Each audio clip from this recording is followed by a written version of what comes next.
저희는 그냥 폐업이에요. 저희는 오늘까지 영업이라. 저희는 이제 다음 주에 나가요. 다 폐업이에요. 지금 다 폐업해서 다 폐업이에요. 이렇게 될 줄 알았어. 돈 없다고 돈 없다 그러더니만. 홈플러스 폐점되면 상권 붕괴, 지역경제 파탄, 정부가 나서서 홈플러스를 살려야 합니다. 서울의 한 홈플러스 매장 앞 이런 현수막들이 줄줄이내 걸려 있습니다. 한때 사람들로 북적이던 이곳은 이제 폐업한 가게들과 억울함을 호소하는 상인들, 그리고 텅 빈 매대만이 남아있을 뿐입니다. 현재 홈플러스에서 일하는 직원만 2만 명, 협력업체와 그 가족들까지 합치면 무려 10만 명의 생계가 이 회사에 달려있다고 해도 과언이 아니죠. 그런데 지금 홈플러스는 청산위기까지 거론되는 상황, 과연 이곳은 어쩌다 이 지경이 됐을까요? 충성, 전국 곳곳을 누비는 여우대장, 오늘은 서울시 강서구 홈플러스 가양점 앞에 나와 있습니다. 9호선이 지나는 가양역 인근 사거리 알짜배기 땅에 자리 잡은 이곳은 오는 12월 28일 영업을 중단합니다. 건물 외벽에는 마지막 동행이라는 문구와 함께 최대 90% 고별 세일을 알리는 대형 현수막이 여럿 걸려 있고, 매장 입구에도 저렴한 가격으로 옷과 신발을 파는 행사장 천막이 들어섰습니다. 대로변을 따라 늘어섰던 프랜차이즈 가게들은 이미 벌써 몇 곳이 폐업해 텅 빈 공간으로 방치되고 있죠. 건물 내부로 한번 들어가 보니 양쪽으로 이미 물건을 싹 빼버린 텅 빈 매장들이 눈에 들어옵니다. 이뿐만 아니라 안쪽에도 비어있는 공간이 상당히 많이 보이고, 최대 90% 세일이라는 파격적인 문구에도 손님은 거의 보이지 않습니다. 이 넓은 공간, 길게 늘어선 신발과 옷들 사이로 보이는 손님이라곤 딱 2명뿐. 손님보다는 상인들이 더 많아 보였죠. 확실히 물건 가격은 싼 것 같은데 아무리 곧 문을 닫는다고 해도 사람이 너무 없는 것 같아서 한 상인분께 여기 요즘 상황이 어떤지 한번 여쭤봤습니다. 반짝하단 말아요. 손님이 점점 없어요. 없는 게 너무 간단하게 나오잖아요. 없으니까 없다고 하죠. 그러니까 여기 지역 상태가 그런 것 같아요. 젊은 층이 많이 있는 것도 아니고 나이 드신 분들이 주로 많고. 이미 여기서 장사를 하던 많은 점포들이 10월 말부터 다른 장소를 찾아 이전하거나 아예 폐업해버렸다고 합니다. 게다가 홈플러스가 이 땅 구설수에 오르내리고 상품 공급에도 일부 차질이 생기면서 손님들의 발길도 점점 끊기고 있는 것으로 보입니다. 지하 2층 식품 매장은 그나마 손님들이 조금 있긴 했지만 상당히 어수선하고 곳곳에는 상품이 비어있는 모습을 쉽게 발견할 수 있었죠. 제가 예전에 대형마트에서 이 진열 아르바이트를 해본 적이 있는데요. 이 정도 규모의 마트에서 이렇게 빈진열대가 많다는 건 정상적인 상황이 아닙니다. 실제로 관련 보도를 살펴보면 일부 홈플러스 협력사들이 한때 납품을 중단하거나 물량을 줄인 것으로 확인이 됩니다. 한 홈플러스 관계자는 최근 현금 흐름 악화로 일부 납품대금 지급이 지연되며 물량 조절이 불가피했다라고 밝히기도 했죠. 이게 보통 문제가 아닌 것 같은데, 원래 홈플러스 가양점은 이 주변 상권의 핵심으로 자리 잡으며 매출이 제법 잘 나오던 매장이었다고 합니다. 하지만 최근 이어진 실적 악화와 구조조정 여파로 매장 경쟁력이 크게 떨어졌다는 평가가 나오면서 결국 영업 중단으로 이어지게 된 것으로 보이죠. 홈플러스 측은 아직 남아있는 입점 업주들에게 27일까지 영업을 마친 뒤 내년 1월 11일까지 매장 철거를 완료해달라고 통보한 것으로 알려졌습니다. 이에 여기서 비싼 돈 들여 인테리어하고 장사를 하던 업주들은 그야말로 날벼락을 맞았습니다. 저희는 그냥 이전 안 하니까 폐업이에요. 저희는. 왜냐면 갈 데가 마땅한 데가 없어요. 이전을 할 거면 기존의 홈플러스에 없는 지점으로 가야 돼요.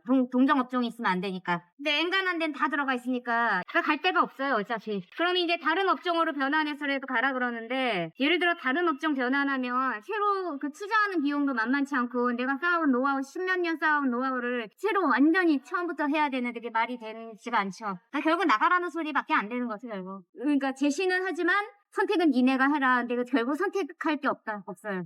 이제 막 한 지 얼마 안 된 데들, 막 1년 됐고 막 2년 됐고 이런 데들은 진짜 장난하는 것도 아니고. 저희는 오늘까지 영업이라. 저희가 최근에 받은 거고 3월 3일에 나왔고 저희는 계약을 3월 1일 날 했어요. 다들 일찌감치 나갔어요. 벌써 9월에 나갔고 여기도 10월에 나갔고.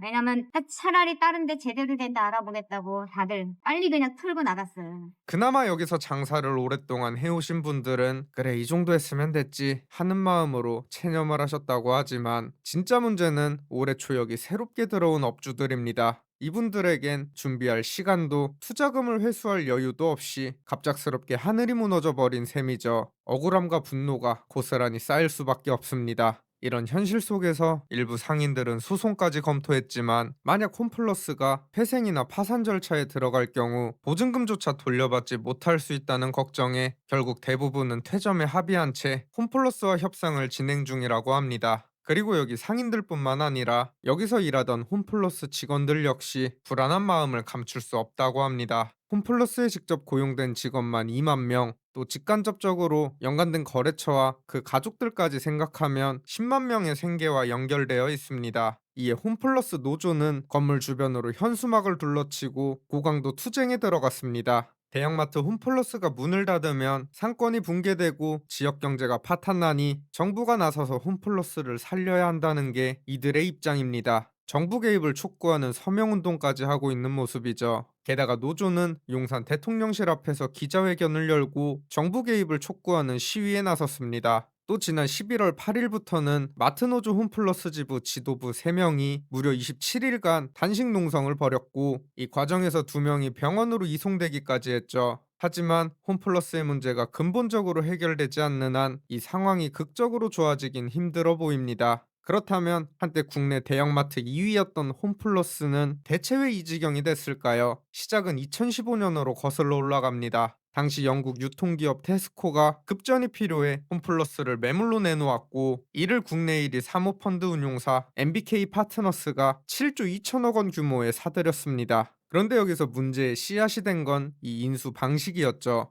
MBK는 인수자금 가운데 약 5조 원을 홈플러스를 담보로 대출받은 것으로 알려졌습니다. 즉 홈플러스 자산을 담보로 대규모 대출을 일으키는 차입 매수 전략을 쓴 겁니다. 이후 홈플러스는 신규 투자보다는 부동산 매각과 차입금 상환에 무게를 둔 경영을 이어왔습니다. 실제 MBK 파트너스는 전국 곳곳 알짜배기 홈플러스 부동산 점포 20여 개를 매각해 대출 상환을 한 것으로 알려졌죠. 이렇게 빚 갚기에만 급급하다 보니 성장에는 제한이 걸렸고 여기에 코로나19로 오프라인 매장보다는 인터넷 시장이 급성장했습니다. 경쟁사 쿠팡은 소프트뱅크의 지원을 받아 가격 전쟁에 나섰고 홈플러스는 2021년부터 2023년까지 3년 연속 1,000억 원에서 2,000억 원대 적자를 기록, 결국 올해 3월 기업회생 절차를 신청하게 된 것이죠. 그리고 이 과정에서 큰 피해를 입은 곳이 또 있습니다. 바로 국민연금. 그동안 국민연금은 홈플러스에 천문학적인 돈을 투자해왔는데 상황이 이렇게 되자 대규모 손실 가능성이 높아진 상황입니다. 현재 국민연금이 홈플러스에게 받아야 할 금액은 9천억 원 정도지만 현재 홈플러스의 기업회생 절차 상황을 고려하면 회수는 불확실한 상태입니다. 국민의 노후를 책임져야 할 공적 자금이 사기업 투자 실패로 날아갈 수 있다는 점에서 비판과 논란은 더욱 거세지고 있죠. 그야말로 첩첩산중, 악재가 이어지고 있는 홈플러스, 그리고 이와 연관된 수많은 사람들, 과연 홈플러스는 새 주인을 만나 다시 일어설 수 있을지 아니면 이대로 역사 속으로 사라지게 될지 앞으로의 상황을 계속 지켜보겠습니다. 구독과 좋아요, 알림 설정은 영상 제작에 큰 힘이 됩니다. 지금까지 여우대장이었습니다. 감사합니다.